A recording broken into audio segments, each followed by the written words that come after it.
Welcome back to our channel without AK.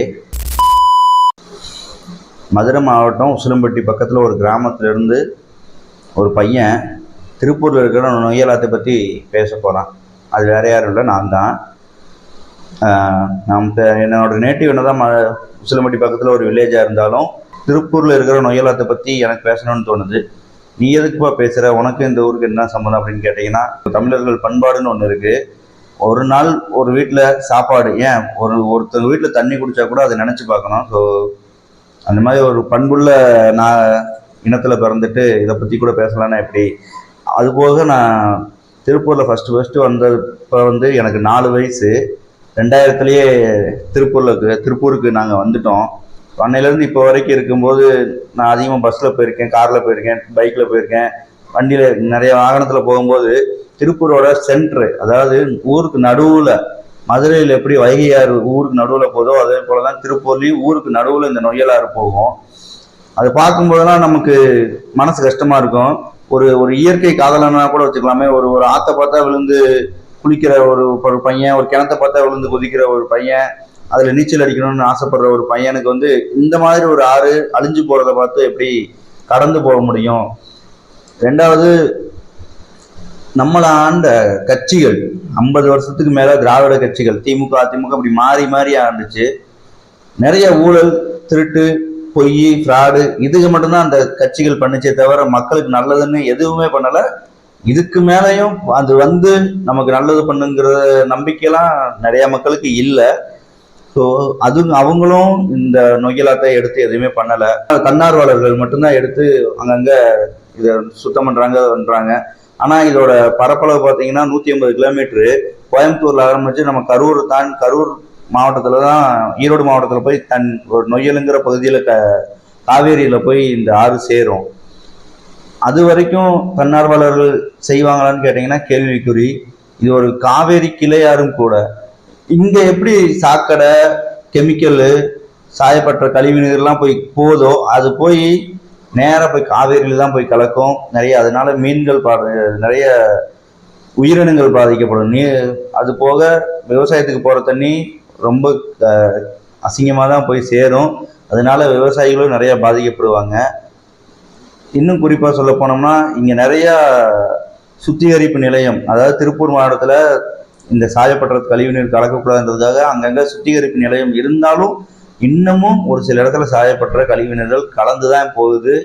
அதனாலேயே இந்த நொய்யலாற ஒரு மீட்டெடுக்கணுங்கிறது என்னோட ஆசையும் கூட, கனவும் கூட.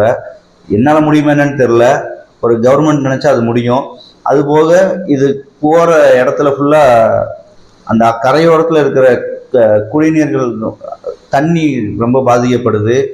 தண்ணிகள் ரொம்ப மாசு அடையுது.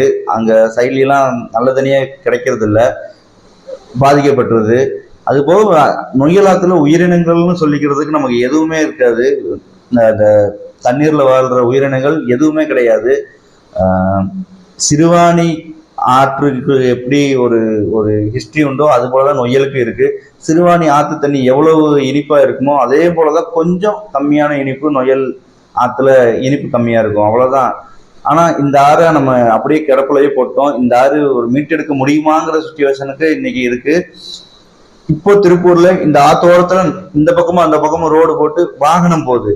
ஆனா அது பார்த்து நம்ம என்ன பண்ண போறோம்? அந்த ஆத்துல தண்ணி போறதை பார்க்கறப்பதான் நமக்கு அவ்வளவு மகிழ்ச்சியா இருக்கும்.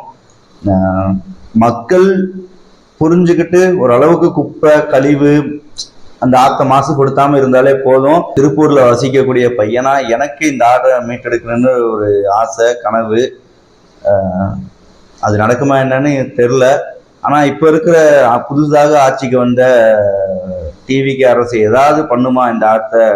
இல்லை இவங்களும் கிடப்புலையே போட்டிருப்பாங்க. குறிப்பாக கொங்கு பெல்ட், இந்த கோயம்புத்தூர், திருப்பூர், ஈரோடு, இந்த கரூர், இதில் ஃபுல்லாக அதிகமாக டிவிகே காரங்க தான் ஜெயிச்சாங்க. அதாவது அதிமுக கோட்டைன்னு சொல்கிற இந்த கொங்கு பெல்ட்டையே உடச்சி டிவிகே ஜெயிச்சிருக்காங்க. இங்கே ஜெயிச்ச எம்எல்ஏஸ் ஏதாவது மக்களுக்கு பண்ணணும்னு நினச்சிங்கன்னா இந்த ஆறை நீங்கள் மீட்டெடுங்க, அதுவே போதும். மக்கள் ரொம்ப சந்தோஷப்படுவாங்க. குறிப்பாக அந்த நொய்யலாத்துல போற உயிரினங்கள் ஏதாவது உருவாகும். அரசு அதிகாரிகள் இது மாசு கட்டுப்படுத்தணும். நொய்யலாத்துக்கு வர ஆற்றோட மாசை ரொம்ப கட்டுப்படுத்தணும். நீங்க அதுல கொஞ்சம் முனைப்பா செயல்படணும். முடிஞ்ச அளவுக்கு கூடிய சீக்கிரத்துல, இன்னைக்கு டிவிகே அரசு இன்னும் ஒரு 6 months கூட டைம் எடுத்துக்கிட்டும், மிச்சம் 4.5 வருஷம் இருக்கும். அந்த 4.5 வருஷத்துல அவங்களால கண்டிப்பா மீட்டெடுக்க முடியும் இந்த ஆறை. நான் உங்களை விமர்சனம் பண்றதுக்காக இந்த வீடியோ போடல. நொய்யலாத்தை நீங்களாவது மீட்டெடுப்பீங்கிற ஒரு நம்பிக்கையில தான் நான் சொல்றேன். இதை ஏன்னா நீ டிஎம்கே ஏடிஎம்கே இருக்கிற பீரியட்ல நீ சொல்ல வேண்டியதானே, இப்ப எங்க தளபதி ஆட்சியில் தான் சொல்லணுமான்னு நிறைய பேர் வந்து கமெண்ட்ஸ்ல சொல்லுவீங்க, திட்டுவீங்க. அவங்கனால பண்ண முடியாதுன்ற நம்பிக்கை எனக்கு இருக்கு. டிஎம்கே ஏடிஎம்கே அந்த கட்சியை பண்ணாது, அது ஊழல் நிறைந்த கட்சி. மாற்றம்னு சொல்லிட்டு வந்திருக்கிற தாவேகா இந்த நொய்யலாக மீட்டெடுக்குமா அப்படிங்கிறத மக்கள் பார்வைக்கு நான் விட்டுடுறேன். டிவிகேல ஜெயிச்ச எம்எல்ஏங்க இதை செய்வாங்கிற நம்பிக்கை இருக்கு. டிவிகே ஆட்சியில நீர்வளத்துறை அமைச்சர் இன்னும் போடலை, நான் இப்போ பேசுகிற வரைக்கும் போடலை. இதுக்கப்புறம் நீர்வளத்துறை அமைச்சராக யார் வந்தாலும் இந்த ஆறை மீட்டெடுப்பாருங்கிற நம்பிக்கையில் சொல்கிறேன்.